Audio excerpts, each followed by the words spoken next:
Écoute, moi, j'ai trouvé ça plus qu'intéressant quand je suis tombé là-dessus la semaine passée. Ici, il y a une gang de crinqués qui est en train de se préparer. Puis ça fait plusieurs mois qu'ils se préparent. Ils vont se préparer tout l'hiver jusqu'à l'été prochain pour décider de refaire l'histoire. On dit ça des fois dans l'actualité, on refait l'histoire. Et ils ont décidé, puis en plus, c'est une gang de vidéastes, puis ils font son sacoche au bout. Je ne les connais pas pantoute, là, la gang. Là. On leur parle ce matin pour la première fois. Ils s'appellent, la gang, c'est À la mer du Nord. Qu'est-ce qu'ils vont faire, eux autres? C'est que l'été prochain, décident de partir d'une aventure de fou. Là. Ils décident de repartir à base de canaux de cèdre. Canaux de cèdre, là, dans la vie, là, c'est quelque chose qui n'existe plus. Là. OK? Même les Autochtones, où j'ai le plus grand des respects pour le peuple autochtone, les canaux de cèdre vont utiliser ça dans des moments de cérémonie. Tu sais, ça fait partie quand même relativement du spectacle. Aujourd'hui, tout le monde a des canaux en aluminium, en fibre de verre. Eux autres, là, ils repartent de zéro. Ils se fabriquent des canaux de cèdre. Ils vont partir de Tadoussac. Écoutez ça, là. Ils partent de Tadoussac, puis ils montent jusqu'à Bay James pour retracer la route des fourrures. Hey! Vous feriez même pas ça en char. Eux autres le font en canot. Moi, je trouve cette affaire-là capotée ben raide. Fait que on m'a donné ça comme information. Puis je fais comme, hey, c'est trop cool, man. Fait qu'on va leur parler. On parle à Bruno Forêt ce matin, qui est avec nous, comme je vous disais, À la mer du Nord. Bruno qui se joint à nous. Bruno, bon matin. Bon matin, Patrick. Écoute, là, on part de zéro. Une histoire de fou de même. Je disais, on fera même pas ça en char. Je vais commencer comme première question très générale en te demandant, Bruno, quelle mouche t'a piqué pour décider de te lancer dans une pareille aventure? Je te dirais que c'est un rêve de jeunesse. Moi, depuis l'adolescence, j'ai rêvé à ce trajet-là en particulier, puis plus largement aux grandes aventures de canot qui sont, je pense, un élément important du patrimoine québécois. Là. Si on a une figure dans nos ancêtres qui peut faire rêver, puis faire, disons, donner des rêves de jeunesse aux jeunes du Québec, là, dans ma tête, c'est bien la figure du coureur de bois. Tu sais, les Américains ont le cow-boy, les Français ont le mousquetaire. Ben, nous, on a cette figure-là qui est un symbole d'aventure, de métissage, de rencontre avec l'autre, qui est un symbole de grand voyage. Sur le territoire québécois tel qu'il est défini aujourd'hui, ben, quant à moi, le plus grand pèlerinage, la plus grande aventure qu'on puisse faire, c'est celle-là, qui est la route des fourrures historiques entre Tadoussac et la baie James. Fait que c'est un peu ça qui a mariné dans mon cerveau jusqu'à ce qu'on décide vraiment de l'accomplir cette année. Là. Juste par rapport à ça, les Français viennent nous visiter, viennent passer une semaine ou deux ici dans notre merveilleuse région du Saguenay-Lac-Saint-Jean.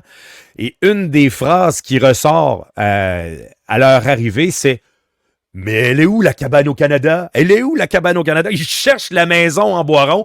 Ils veulent aller chercher ce côté historique-là qui, en même temps, fait partie de tout ton package, là. Exactement. Puis on est vraiment pas là pour briser les idées reçues ou les préjugés que les Français peuvent avoir. Au contraire, on va toutes les confirmer. Là. C'est vraiment ça. Le but de l'aventure, c'est de retourner dans les traces de ce qui fait vraiment l'essence du passé québécois et autochtone, là, parce on va travailler en partenariat avec les communautés autochtones aussi. Fait que, Oui, c'est sûr, c'est sûr. ouais. Donc, de Tadoussac à la baie James, vous évaluez ce périple-là, combien de temps que ça va vous prendre pour arriver à vos fins? Un peu plus de 3 mois. On va partir le 1er juin de Tadoussac en 2025. Puis le premier mois de navigation jusqu'à Saint-Félicien, là, on va être en territoire quand même. On va passer de village en village au Saguenay-Lac-Saint-Jean. On va prendre le temps de s'arrêter, rencontrer les gens, faire de la médiation, parler aux groupes scolaires, faire des événements festifs pour vraiment que ce projet-là soit au-delà d'une aventure vécue par quelques crinqués. Là, on veut que ça rejaillisse sur l'identité régionale, sur que ça fasse entrer dans le discours commun le plus d'histoires possible. Puis après ça, après Saint-Félicien, mais là, on rentre dans une autre sorte d'aventure où on va se lever de bonne heure, puis manger vite, puis pagayer fort pendant longtemps. Là, puis... Vous êtes combien à partir? On construit 6 canots en ce moment dans l'atelier de M. Pelchat à Saint-Félicien. Donc, il y a de la place théoriquement pour 12 personnes, mais c'est pas tous les financements qui sont confirmés. Tout ça, on est en démarche de financement. Fait que c'est surtout le financement qui va jouer sur le nombre de participants qu'on peut emmener avec nous. Là. Mais le rêve, ça serait d'amener 12 personnes pour avoir vraiment des gens qui peuvent ensuite se disperser puis continuer à faire vivre l'histoire de la route des fourrures après l'aventure. Est-ce que c'est une personne par canot pour Deux l'instant, personnes par c'est ça? canot. Deux personnes par canot. Ouais. J'ai dit 12 personnes, j'ai dit 6 canots, 12 personnes. C'est bien ça que j'ai dit? Oui, c'est ça. OK, OK, parfait. Excellent. Il manque encore du financement dans l'histoire. Je suis pas au courant, là. Il manque encore des sous, là. Oui, c'est ça. Ben, on est encore dans le processus de construction du projet. Là, fait qu'on va chercher des commanditaires. On envoie présentement le plan de commandite à différentes entreprises. Le but, c'est de fédérer les communautés de la route des fourrures, là, puis que des regroupements d'entreprises d'une même ville peuvent se mettre ensemble pour financer le voyage d'un canot, puis baptiser le canot au nom de la ville. OK, c'est parfait. la stratégie de commandite. Là, écoute, des histoires de gens qui se déplacent d'une ville à l'autre. Souvent, on voit ça avec, exemple, dans le temps, le grand défi Pierre Lavoie. Ben écoute, t'as les 4 gars, les 6 gars de l'équipe en bicycle, puis t'as un motorisé qui suit en arrière avec tout le bagage. Bagage d'un canot, c'est assez limité. Ça doit être comme logistique, ça doit être une grosse organisation. Puis, faut surtout jouer à Tetris dans vos affaires, là. Oui, c'est sûr. C'était d'ailleurs dans la construction des canots, on s'est cassé la tête un peu de voir. Il y a certaines choses qu'on a ramené des techniques anciennes dans le modèle du canot, à la fois parce que c'est un projet de pèlerinage, mais aussi parce qu'en se creusant la tête, on se dit, ben, on n'en fait plus des voyages comme on en faisait dans le temps. Puis il y a des, par exemple, aujourd'hui, on a des bancs dans les canots qui rajoutent du confort, qu'on peut s'asseoir sur le banc. T'sais. Puis en regardant le canot, on s'est dit, ben là, on peut pas mettre de banc, ça prend trop d'espace. Fait que puis, par exemple, on a l'habitude de ceux qui font du canot camping, là, on a des barils bleus qui sont très étanches, qui permettent de mettre le matériel au sec, mais ça gaspille beaucoup d'espace aussi. Fait qu'on sacrifie les barils de canot camping moderne pour y aller avec des sacs de portage vraiment qui vont permettre de caser le matériel dans le fond des canots. Là. Fait que c'est tout, en fait, c'est beaucoup des techniques anciennes qui reviennent à la fois par souci du patrimoine, mais aussi parce qu'on se rend compte que c'était la meilleure façon de faire, considérant le genre de voyage qu'on faisait à l'époque. C'est aussi le genre de voyage qu'on fait aujourd'hui. Des canaux, comme tu disais, des canaux artisanaux là, en cèdre. Vous dites là, vous êtes en atelier à Saint-Félicien pour les construire. Ça existe-tu encore? Je veux dire, oui, il y a ce monsieur-là qui vous en fait, mais t'achètes pas ça sur Amazon, là, cette affaire-là? Là? Non, c'est de plus en plus rare. C'est les canaux qu'on fait, là, c'est des canaux de cèdre entoilés. Fait que ceux qui n'ont pas l'image en tête, là, c'est grosso modo, c'est comme c'est la génération après le canot d'écorce. Fait qu'à la fin du 19e siècle, début du 20e siècle, là, le canot de cèdre entoilé a commencé à prendre le dessus sur le canot d'écorce. À la place d'écorce, on mettait de la grosse toile de coton, tout simplement, puis on peignait ça. Puis c'est devenu le canot commun jusqu'aux années 60-70. Puis là, la fibre de verre a embarqué, puis ça a comme été détrôné. Puis aujourd'hui, il y a quelques compagnies artisanales qui en font encore, mais c'est au compte-gouttes, là, puis c'est vendu très cher à des passionnés. C'est souvent, c'est plus un canot que les gens vont acheter pour mettre à leur chalet puis en prendre soin que pour vraiment faire des aventures. Pourtant, moi, personnellement, c'est encore le canot que j'utilise, puis je demeure convaincu de ses propriétés puis de ses vertus. Là. Je pense que c'est encore un excellent canot. On sous-estime la solidité du bois. On a l'impression que ça va briser au moindre choc, mais c'est quand même assez solide. Puis c'est surtout un trésor de patrimoine. Puis là, on a les artisans des canots Tremblay à Saint-Félicien. C'est une vieille compagnie qui a existé à partir du début du 20e siècle, qui a fermé dans les années 80, mais il y a encore des artisans qui sont là, puis qui sont M. Rodrigue Péchat en particulier, qui nous aide à la construction, M. Roger Jacques qui agit comme mentor. Ça permet de faire ressortir ces souvenirs-là, puis cette histoire-là des canots Tremblay, qui est une fascinante histoire ancrée dans l'histoire du Lac-Saint-Jean. Je comprends. C'est une passion, puis je trouve ça merveilleux, puis c'est quelque chose qui, je crois, qui va fonctionner, puis je pense que vous allez trouver votre financement là-dessus. Là, je gagerais un petit 5$ là-dessus, parce que c'est tellement unique, vous mettez de l'effort là-dedans. Quand vous dites que dans votre premier périple, vous allez vous rendre là, en bout de ligne, probablement, là, tu es à Saint-Félicien, là, je vois présentement, tu es à la Marina, là, OK? Exactement. Donc, la première, on va dire, premier périple va probablement se terminer là où tu es aujourd'hui à la Marina. Il va y avoir plusieurs arrêts, tout le monde, puis tu m'as parlé d'un côté pédagogique à travers ça. Qu'est-ce que vous voulez donner comme contenu pédagogique à tous les arrêts à partir de Tadoussac jusqu'à Saint-Félicien dans ce premier périple-là?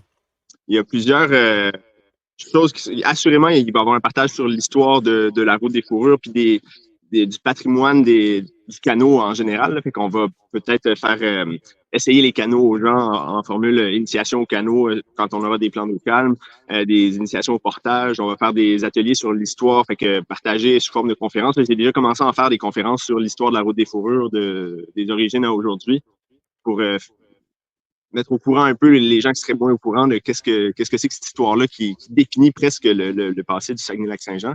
Oui. Puis, évidemment, ça va dépendre là, il y a un scénario A où c'est que l'équipe de canoteurs qui fait la médiation au fur de ces rencontres. Puis il y a un scénario B encore que là, ça dépend du financement où on serait capable d'avoir une équipe qui nous suit par les routes puis qui rajoute qu'on aurait des artistes, des artisans qui pourraient venir par leur... on deviendrait un petit festival ambulant, finalement. Ouais, puis plus de support visuel, probablement. Puis, tu sais, il y a des limitations là, à amener, là, tu sais, quatre ordinateurs d'un canot, là, quand tu as déjà de la misère à traîner tes affaires, il y a toujours bien des limites de traîner 4 ordinateurs, là. Exactement. Mais on développe nos partenariats, puis ça va très bien de ce côté-là, là, avec les communautés où on va s'arrêter. Déjà, à Tadoussac, on a une bonne gang. À Saint-Félicien, ça se développe aussi beaucoup, là. Et ensuite, c'est en route, on va avoir 8 escales de médiation où on va pouvoir intervenir. Puis le but, c'est que à la fois, nous, on apporte notre élément qui est le cœur du projet, tu sais, de mise en valeur de l'histoire. Mais ensuite, chaque communauté peut y apporter son grain de sel aussi. Puis les sociétés d'histoire locale, les artistes, les restaurateurs, les musiciens, on peut vraiment développer des petits événements qui vont faire rejaillir les choses. Parle-moi de cette deuxième portion de périple. Et tu me dis que vous allez vous ramasser à partir de Saint-Félicien en montant. Ça va être toute qu'une autre histoire. Parle-moi de cette portion-là, plus d'aventure un peu, là. Qu'est-ce que vous allez faire dans ce coin-là? Voilà, à partir de Saint-Félicien, c'est là que la grande aventure commence. Là, on va remonter la rivière Ashwaubenon, remonter la rivière Chigoubich jusqu'au lac Ashwaubenon, après ça, remonter la rivière Normandin. Fait que là, on parle de remonter des rivières, c'est-à-dire se réapproprier les techniques de remonter un rapide à la perche, que à peu près plus personne fait. Il y a du halage dans les canaux. C'est là qu'on va abîmer les canaux probablement. On va devoir... il y a des sentiers... Évidemment, il va y avoir du portage énormément, là, ça va être un aspect presque aussi important que la pagaie. Au point de vue portage, est-ce que les canaux que vous êtes en train de construire ont un poids similaire aux canaux utilisés qu'on peut acheter, je dis chez La Tulipe, chez Pro Nature, peu importe où, là? Est-ce que c'est similaire au niveau du poids? Je dirais que c'est similaire au niveau du poids, c'est similaire à un bon canot d'aventure moderne. C'est plus léger que des canaux qu'on va acheter, par exemple, des gros canots là, que le monde met à leur chalet, tout ça. Là. On a quand même un canot qui est avantageux au niveau du poids. Ensuite, quand il est mouillé, il peut devenir un peu plus imbibé d'eau, un petit peu plus lourd. La façon qu'on les construit aussi, on fait le compromis de les faire quand même solides. Là. Fait qu'on donne un petit peu plus d'épaisseur, tout ça. Fait qu'ils vont être aussi un peu plus lourds, mais on veut le moins possible les briser. Ouais. Fait que, évidemment, on va se développer la bosse du portageur, puis on va être musclé à la fin de cette aventure-là. Là. Ça va être quelque chose d'intense. Et là, cette deuxième portion-là dure combien de temps? C'est, disons, on va être à Saint-Félicien, à la fête nationale, à la Saint-Jean. Là, c'est là le point de départ. Puis après ça, on devrait normalement arriver à Waskaganish, à la baie James, à la fin août, début septembre. Fait qu'on parle d'un bon 2 mois. Là. Vous allez être tout seul dans votre aventure en tabarnouche. Oui, on a quand même on va avoir des ravitaillements, on ne sera pas en autonomie complète. On va s'arrêter, on va passer par le lac Chibougamau, donc pas très loin de Chibougamau. On va passer par la communauté Cri de Misticini, par le lieu de rassemblement Cri de Old Nemaska sur la rivière Ripper. Fait qu'à certains intervalles, on va pouvoir avoir des contacts avec la civilisation un peu, là, mais oui, ça va être de la solitude puis des moustiques, mais aussi du soleil puis des poissons. C'est courageux. Sincèrement, je trouve ça, moi, ça m'impressionne. Je vous félicite, là. Puis vous méritez toute la visibilité que vous pouvez obtenir là-dedans, là. Mais c'est un courage. Tu sais, on parle il y en a qui vont monter l'Everest, là, tu sais, mais monter l'Everest, là, il y a une trail à cette heure, là. C'est rendu qu'il y a quasiment des poubelles McDo en chemin, tellement qu'il y a du monde qui, à travers le monde, faut être en forme, mais ils vont faire ce périple-là. Vous autres, vous partez en territoire complètement inconnu, là. Vous n'aurez pas de poubelle McDo en montant, là. Non, ça va être la vraie aventure. En même temps, c'est un territoire qui, jadis, c'était quand même connu, qui était arpenté. C'est un peu ça la vision du projet aussi, c'est de le remettre de l'avant. Je pense que pour le Québec, on peut dire que cette route-là, c'est notre Everest à nous, ou bien c'est notre chemin de Compostelle, c'est notre grand voyage. D'autant plus que c'est une route qui se fait en canot.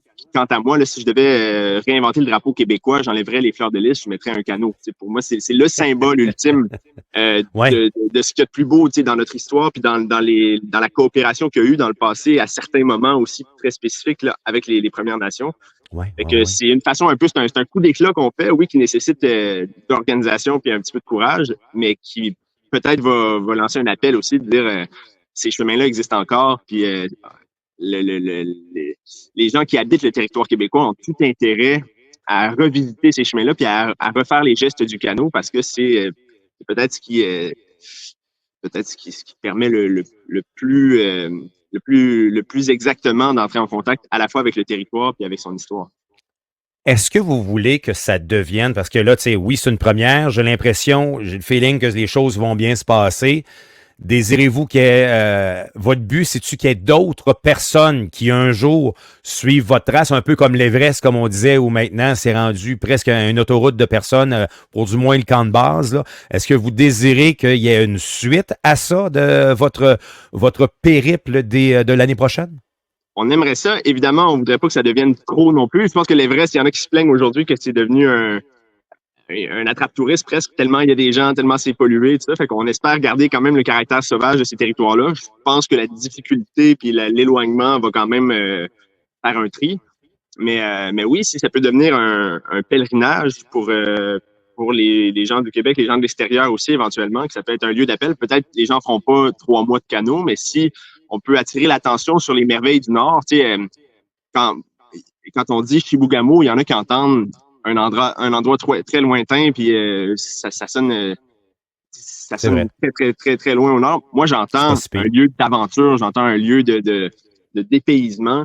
Puis je trouve que Totalement. c'est un peu ça, c'est de faire, de mettre en valeur le Nord, puis les endroits particuliers. Parce que c'est sûr que quand on regarde une forêt boréale, puis on voit juste une immensité pleine d'épinettes noires, ben ça peut être ça peut être presque inquiétant pour les gens, par exemple, du sud de la ville.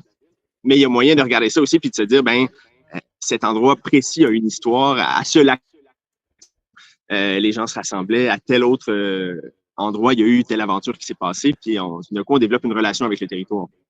À quel point le trajet est fait? Parce que moi, quand je descends à Boston, là, écoute, je rentre à Boston en destination sur mon téléphone, puis ça me dit que je suis là dans 14 heures, 7 minutes. Il me dit où aller manger, où faire pipi, puis où arrêter de dormir 2 heures. Là.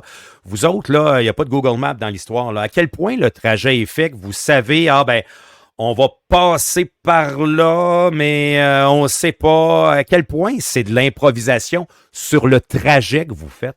Le trajet est exactement défini. Là. J'ai un document, ça s'appelle Je l'ai travaillé. Ça a été mes nuits blanches. Quand j'avais du temps à perdre dans les dernières années, c'était ça, mes recherches. Là. Fait que, à partir OK? des témoignages, notamment de M. Gordon Moore, qui est un aîné de Mastéoyatch, qui, lui, dans sa jeunesse, a patrouillé ces territoires-là beaucoup en canot, notamment. Là.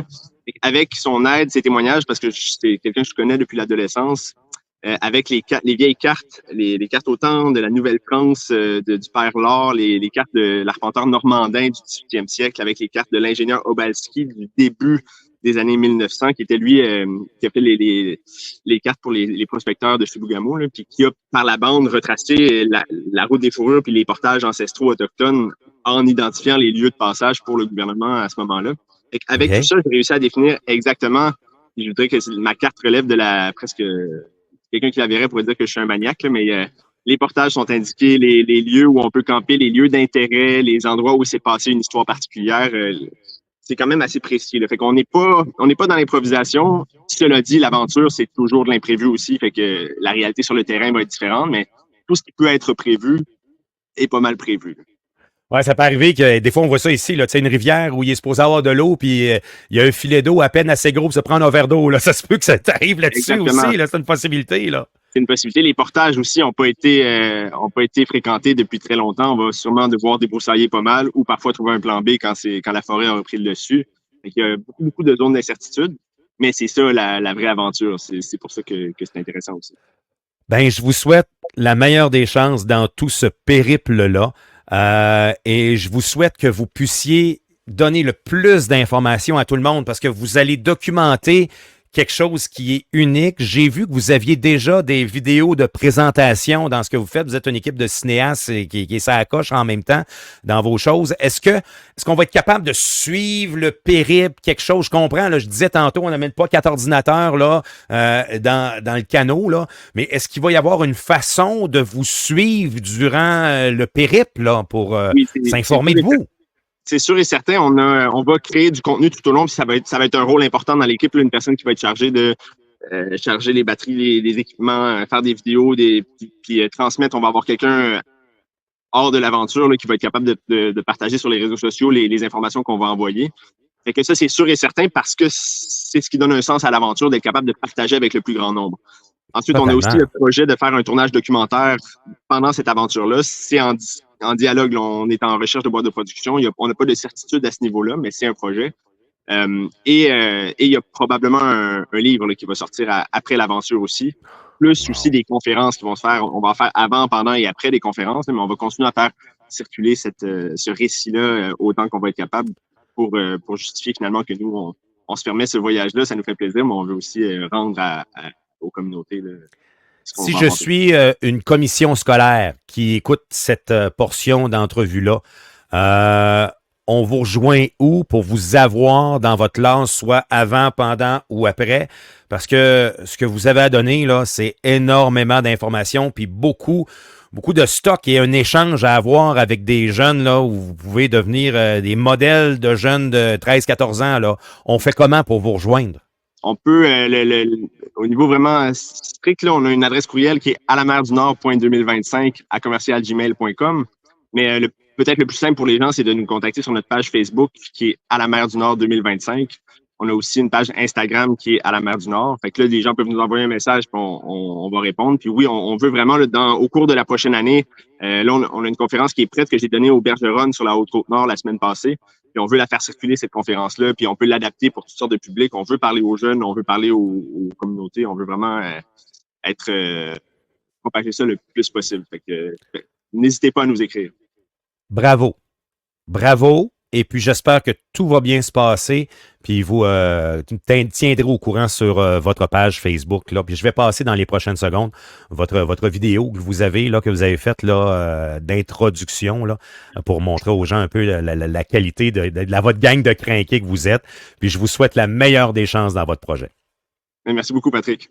Merci, au revoir. Bruno Au revoir. Forêt, que vous pouvez suivre sur la page à la mer du Nord. Puis d'ailleurs, on va y aller, là. Je vais aller chercher la fameuse page en question. Tiens, comme ça, présentation, partager l'écran, qui est celle-ci.